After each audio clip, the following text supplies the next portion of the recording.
Good morning बच्चों, कैसे हैं आप सब। आज हम स्टार्ट करने जा रहे हैं second part of the chapter that is non metals. Okay, we have completed our first part that is metals. We have completed about metals, properties of metals, further physical और chemical properties, and we have seen about some common non-metals, metals uses also we have seen. Okay, so today we are going to start new topic और half part of the chapter that is non-metals. कि non-metals होता क्या है, metals की हम सारी चीजें देख चुके हैं, आज हम देखेंगे कि metals होता क्या है. Okay, so जो metals होता है बेटा, उसकी जो प्रॉपर्टीज होती हैं वो नॉन मेटल्स में नहीं होंगी. फर्स्ट थिंग, जैसे अगर मैं बात कहूं कि जो नॉन मेटल्स होती हैं वो मेटल्स के जैसी प्रॉपर्टी एग्जिबिट या रखती नहीं है, उसके पास एक भी प्रॉपर्टी मेटल्स के जैसी नहीं होती है. Is that clear? तो एक बार देखते हैं नॉन मेटल्स क्या होता है बेटा. Non metals is a substance that do not exhibit properties of metals such as hardness, ductility and the conductivity, electrical conductivity. Okay, चलो, नॉन मेटल्स एक ऐसा सब्सटेंस होता है बेटा जो ना तो डक्टाइल होता है, ना मैलेबल होता है, ना ही इलेक्ट्रिसिटी कंडक्ट करता है. इलेक्ट्रिसिटी का कंडक्शन कैसे हो रहा था हम देखते हैं जरा. नॉन मेटल्स वाली फॉर्म में और नॉन मेटल्स वाली फॉर्म में भी मैं अभी आपको समझा दूंगा कंडक्शन कैसे होता है. आपको लुईस डॉट स्ट्रक्चर भी मैं अभी बना के बताऊंगा कि मेटल्स का कैसे बनता है, नॉन मेटल्स का कैसे बनता है. कुछ स्ट्रक्चर हम यहाँ पर बना के देखेंगे तो ठीक रहेगा. ओके, चलो एग्जाम्पल की अगर मैं बात करूं बेटा, कार्बन, सल्फर, कितने नॉन मेटल्स होते हैं, कितनी नॉन मेटल्स गैस होती है? 11 नॉन मेटल्स गैस होती हैं. नॉन मेटल्स कौन कौन से हो गए? कार्बन, सल्फर, सिलिकॉन, फास्फोरस, और 11 गैसेस जो आपकी होती हैं कौन कौन सी? हाइड्रोजन, नाइट्रोजन, ऑक्सीजन, एंड जो नोबल गैसेस होती हैं 8. ठीक है, तो ये पूरी 11 गैसेस होती हैं, और बाकी के जो रिमेनिंग पार्ट रहते हैं जैसे carbon, sulphur, silicon, these are non metals. Okay, next point हमने लिखा non metals are known as electronegative element. Why? बहुत ध्यान से देखना, नॉन मेटल्स को हम बोलते हैं इलेक्ट्रोनेगेटिव. याद करना बेटा, मेमोराइज कर लो एक बार, नहीं है तो मैं करवा देता हूं या प्रीवियस वीडियो आप जाके देखो. जो मेटल्स होते हैं नेचर में कैसे होते हैं? Electropositive. That's why we are saying that all non metals are electronegative in nature. Why? Because they can form negative ion by gaining electrons. वो क्या करते हैं बेटा? इलेक्ट्रॉन्स गेन करते हैं और अपने ऊपर कौन सा आयन फॉर्म कर लेते हैं? Negative ion. कैसे फॉर्म करते हैं वो देखो. चलो, या लुईस डॉट स्ट्रक्चर भी बोल सकते हो आप. लुईस डॉट स्ट्रक्चर की फॉर्म में हम देखते हैं. जैसे मुझसे बोला कि सोडियम का लुईस डॉट स्ट्रक्चर बनाओ. Na, सोडियम का फर्स्ट थिंग आपको एटॉमिक नंबर पता होना चाहिए. कितना होता है बेटा? 11. ठीक है, अगर मैं इसका इलेक्ट्रॉनिक कॉन्फ़िगरेशन फिल करने जाऊंगा तो क्या होगा? 2, 8 और 1. ऐसा ही होगा. देखो कैसे होगा, यहां पर डॉट स्ट्रक्चर हम देखते हैं Na का. ये आपका Na. ठीक, this is your nucleus. Nucleus के बाहर ये फर्स्ट शेल के बाद ये सेकंड शेल के बाद ये थर्ड शेल. ठीक, चलो अब देखो इसमें इलेक्ट्रॉन कैसे फिल करते हैं बेटा. ये है आपका electronic configuration. This is your electronic configuration. Electronic configuration क्या होता है बेटा? Arrangement of electrons in a particular shell. Arrangement of electrons in a particular shell for particular atom. Is that clear? Sodium के लिए एटॉमिक नंबर कितना है? ये है इसका एटॉमिक नंबर. एटॉमिक नंबर कितना है बेटा? 11. ये इसका इलेक्ट्रॉनिक कॉन्फ़िगरेशन. अब हम इसका डॉट स्ट्रक्चर देख रहे हैं या इसमें इलेक्ट्रॉन कैसे फिल होते हैं. ठीक है, तो सबसे पहले देखो क्या होता है बेटा. फर्स्ट शेल में होते हैं आपके 2 इलेक्ट्रॉन, 1, 2. ठीक है, सेकंड शेल में कितने इलेक्ट्रॉन है? 8. तो हम 8 फिल करेंगे. 1, 2, 3, 4, 5, 6, 7, 8 हो गया. लास्ट शेल में कितने इलेक्ट्रॉन्स है? 1 इलेक्ट्रॉन. टोटल हो गए 11. ये हुआ इसका डॉट स्ट्रक्चर। या फिर आप और ऐसे भी बना सकते हो, उसे और करके लिख लेना, आप ऐसे भी बना सकते हो। Na डॉट स्ट्रक्चर क्या होगा, सिर्फ लास्ट वाली शेल का आप डायग्राम बनाएंगे, जैसे ये हो गया, लास्ट शेल में कितने इलेक्ट्रॉन्स प्रेजेंट है, ओनली 1 इलेक्ट्रॉन्स, ठीक है। आप ऐसे भी शो कर सकते हैं इसे। ओके चलो, ये तो बात हुई मेटल की। अब हमें बात करनी है किसकी, नॉन मेटल्स की। तो नॉन मेटल्स भी ले लेते हैं भाई, एक क्या दिक्कत है उसमें। क्लोरीन ले लिया हमने, क्या ले लिया, क्लोरीन। क्लोरीन का एटॉमिक नंबर होता है बेटा आपका 17, ठीक। बहुत ध्यान से देखना, अगर इस 17 को मैं फिल करने जाऊंगा तो कैसे करूंगा, 2 8 और 7 ऐसे करूंगा। फर्स्ट शेल में 2 इलेक्ट्रॉन्स, सेकंड शेल में 8 इलेक्ट्रॉन्स, लास्ट शेल में रिमेनिंग इलेक्ट्रॉन्स। अब ये इलेक्ट्रॉन्स फिल कैसे करते हैं बेटा, अगर आपने प्रीवियस क्लास में पढ़ा हो तो आपको पता होगा, अदरवाइज चलो मैं बताता हूं आपको कैसे फिल करते हैं इलेक्ट्रॉन। यहां पर देख लेते हैं, number of electron in a particular shell. क्या फॉर्मूला होता है बेटा, 2n² इज योर फॉर्मूला। क्या होता है, 2n²। अब देखो यहीं पर बता देता हूं मैं आपको सब कुछ। ये होती है आपकी फर्स्ट शेल, ये है सेकंड शेल, ये है थर्ड शेल, और फर्दर भी होती है। इसको बोलते हैं हम K, इसको बोलते हैं हम L, इसको बोलते हैं M, और फर्दर बढ़ता जाता है बेटा कहां तक, N O चलता रहता है, ठीक है। चलो तो यहां पर देखते हैं फॉर K शेल, इनको क्या बोलते हैं, शेल्स। क्या बोलते हैं बेटा, ये शेल्स स्फेरिकल शेप में होती है जो है ना। न्यूक्लियस, ये क्या है आपका, न्यूक्लियस।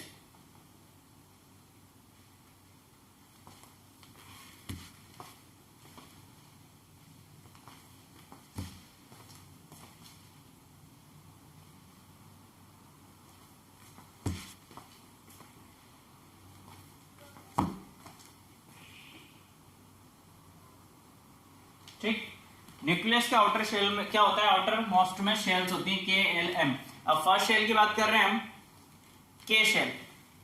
K शेल के लिए बेटा N होता है अपना फर्स्ट, क्योंकि फर्स्ट शेल की बात कर रहे हैं। तो नंबर ऑफ इलेक्ट्रॉन कितने होंगे, देखो नंबर ऑफ इलेक्ट्रॉन्स, कौन से शेल की बात कर रहे हैं, फर्स्ट शेल के। देखना कैसा आएगा, 2 एज इट इज, N की जगह कितना पुट कर रहा है अपन को, 1, ठीक। तो 1 का स्क्वायर करूंगा तब भी 1 ही होगा बेटा,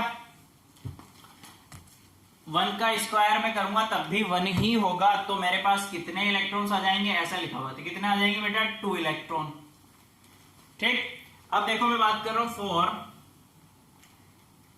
L shell, means N is equal to कितना है अभी, 2।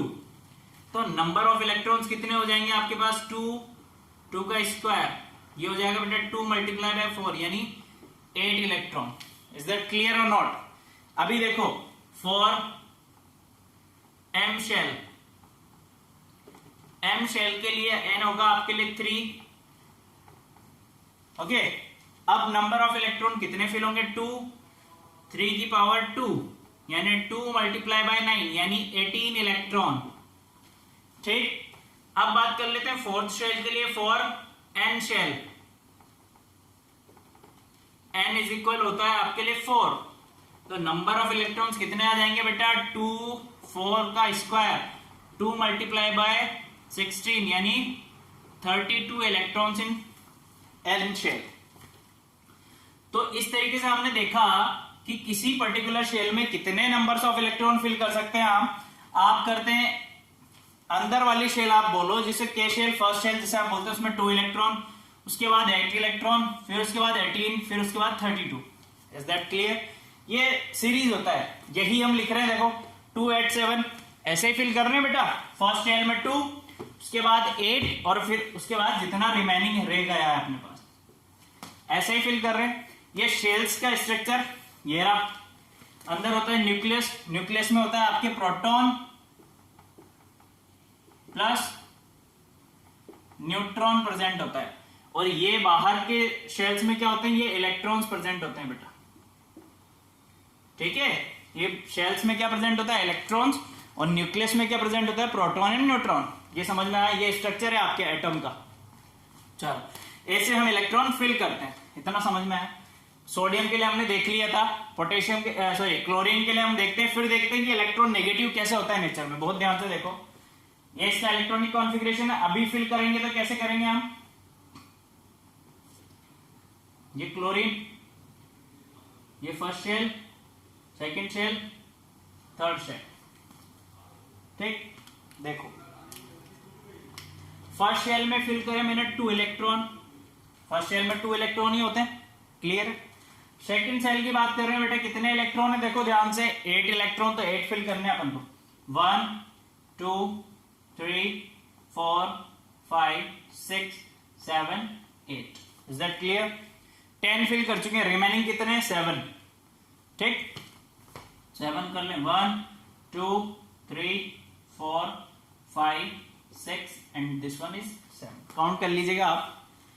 अब हम ये कर क्या रहे हैं, क्यों इलेक्ट्रॉन फिल कर रहे हैं, तो बेटा मैंने आपको कल भी बोला था कि मेटल्स हो या नॉन मेटल्स हो, सब नेचर में कैसे होना चाहते हैं, स्टेबल होना चाहते हैं। क्या होना चाहते हैं बच्चों, स्टेबल। तो स्टेबल होने के लिए वो क्या करते हैं, बहुत ध्यान से सुनना, स्टेबिलिटी का रूल क्या कहता है, कोई भी मेटल या नॉन मेटल या फिर हम बात करें पर्टिकुलर कोई एलिमेंट, अगर वो नेचर में स्टेबल होना चाहता है तो वो अपने आउटर मोस्ट शेल में, बहुत ध्यान से सुनना, आउटर मोस्ट शेल में क्या कर ले, या तो 2 इलेक्ट्रॉन रख ले या फिर 8 इलेक्ट्रॉन कर ले। क्या बोला मैंने, या तो अपना डबलेट कंप्लीट कर ले या फिर अपना ऑक्टेट कंप्लीट कर ले। Doublet means 2 electron, octet means 8 electron. या तो बेटा वो क्या करे, अपने आउटर मोस्ट शेल में 2 इलेक्ट्रॉन रखे या फिर 8 इलेक्ट्रॉन रखे। मोस्टली देखा जाता है कि 80 इलेक्ट्रॉन्स कंप्लीट करने होते हैं हमें, ठीक है, क्योंकि हमें कैसी कॉन्फ़िगरेशन बनानी होती है, नोबल गैस की तरह हमें कॉन्फ़िगरेशन बनानी पड़ती है। तो नोबल गैस के आउटर मोस्ट शेल में कितने इलेक्ट्रॉन्स होते हैं, 8 इलेक्ट्रॉन। सो सारे एलिमेंट्स नेचर में क्या होने चाहते हैं, स्टेबल। स्टेबल होने के लिए वो क्या करना चाहते हैं बेटा, कि हमारा जो आउटर मोस्ट शेल है, अभी स्टेबल कैसे होते हैं, अपनी अगर हम बात करें तो अपनी जो भी सारी इच्छाएं हैं अगर वो सारी पूरी हो रही है तो हम स्टेबल है नेचर में। अगर मैं चाहता हूं कि मुझे एक कार लेनी है, अगर मैं ले सका, then I am able to say that I am stable in nature, okay. अगर मैं बोल रहा हूं कि मुझे एक बिल्डिंग लेनी है या एक फ्लैट लेना है, अगर मैं लेने में कैपेबल हूं तो मैं कह सकता हूं मैं स्टेबल, अदरवाइज तो मैं नहीं ले पाया तो मैं कहा स्टेबल। सो जितने भी मेटल्स और नॉन मेटल्स हैं, अगर उनके आउटर मोस्ट शेल में 8 इलेक्ट्रॉन होंगे बेटा तो वो नेचर में स्टेबल होंगे। इसके लिए वो क्या करते हैं, 8 इलेक्ट्रॉन्स जिसके पास नहीं होते हैं, या तो वो इलेक्ट्रॉन गेन करते हैं या इलेक्ट्रॉन लूज करते हैं या फिर शेयरिंग करते हैं। बहुत ध्यान से सुनना, क्या करेंगे ऑक्टेट कंप्लीट करने के लिए, या तो वो इलेक्ट्रॉन गेन करेंगे या इलेक्ट्रॉन लूज करेंगे या फिर शेयरिंग करेंगे। अब वापस से इंपॉर्टेंट चीज कि गेन कौन करता है और लूज कौन करता है। तो हमने जब मेटल्स पढ़ा था तब हमने देखा था बेटा, metals are electropositive in nature. Why? Because they lose the electrons and form positive ion. अभी देखेंगे कैसे फॉर्म करा। लूज कौन करता है, और सॉरी अब लूज तो मेटल ने कर दिया, अब गेन कौन करेगा बेटा, जितनी भी नॉन मेटल्स होती हैं नेचर में सारे इलेक्ट्रॉन गेन करने का नेचर रखती हैं। मींस क्या फॉर्म करती है इलेक्ट्रॉन गेन करके, इलेक्ट्रोनेगेटिव आयन, इसलिए हम उन्हें बोलते हैं इलेक्ट्रोनेगेटिव आयंस, ओके। चल अब देखो जो मैंने बात बताई उससे समझना, इसके पास 2 इलेक्ट्रॉन्स 8 इलेक्ट्रॉन्स, यहां तक क्या होगा, अभी ये 1 इलेक्ट्रॉन है आउटर मोस्ट शेल में। अब इसे स्टेबल होने के लिए, ऑक्टेट कंप्लीट करने के लिए कितने इलेक्ट्रॉन्स की रिक्वायरमेंट बेटा, कितने इलेक्ट्रॉन चाहिए, इसे 7 और इलेक्ट्रॉन्स चाहिए। तो 7 लेने की बजाय बहुत सारी एनर्जी लगेगी, 7 लेने के बजाय ये क्या करेगा, 1 इलेक्ट्रॉन डोनेट कर देगा, 1 इलेक्ट्रॉन डोनेट कर देगा, यानी ये वाला इसने दिया बाहर और क्या बना लेगा, ये Na+, क्या बना लेगा बेटा, Na+। ध्यान से देखना, Na+ बना लिया उसने, ये इलेक्ट्रॉन दे दिया, ये 7 की रिक्वायरमेंट है उसे।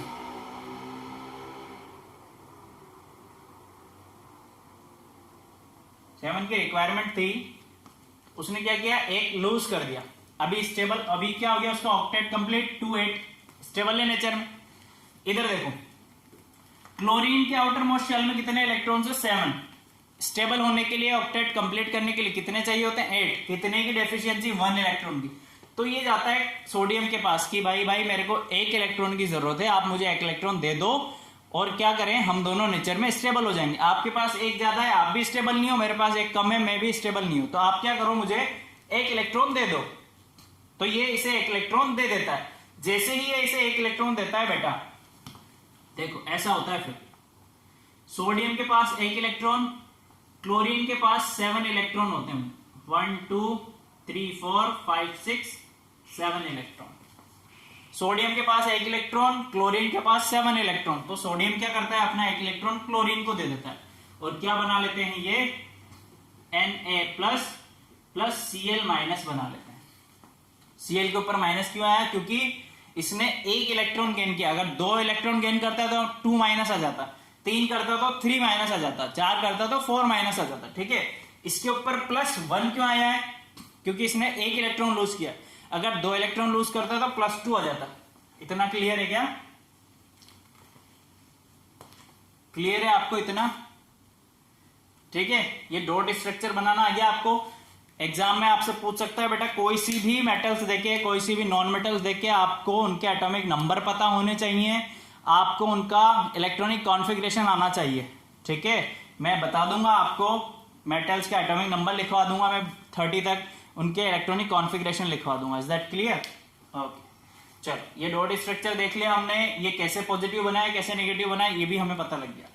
अब देखो हमने कुछ लिखा है यहाँ पर कि जो नॉन मेटल्स मिलती हैं हमें, वो डायरेक्टली भी मिलती हैं और इनडायरेक्टली हम उसे क्या करते हैं, इनडायरेक्टली भी हम उसे निकाल सकते हैं। कैसे? कुछ मेटल्स हैं, nitrogen and oxygen are obtained by fractional distillation method. Nitrogen and oxygen बेटा हमें डायरेक्टली नहीं मिलती, हम क्या करते हैं, फ्रैक्शनल डिस्टिलेशन करते हैं। किसका? जो सराउंडिंग में एयर है, लिक्विड एयर, उसका क्या करेंगे, फ्रैक्शनल डिस्टिलेशन। एक प्रोसेस है, केमिकल प्रोसेस। जब आप फर्दर क्लास में पहुंचोगे तो आपको पता लगेगा फ्रैक्शनल डिस्टिलेशन होता है क्या, जब 9th में आओगे ना तब आएगा आपके बेटा। ठीक है, तो इस मेथड से हमें दोनों गैसेस मिलती हैं। Chlorine is obtained from common salt. Chlorine कहां से मिलता है हमें, कॉमन सॉल्ट से।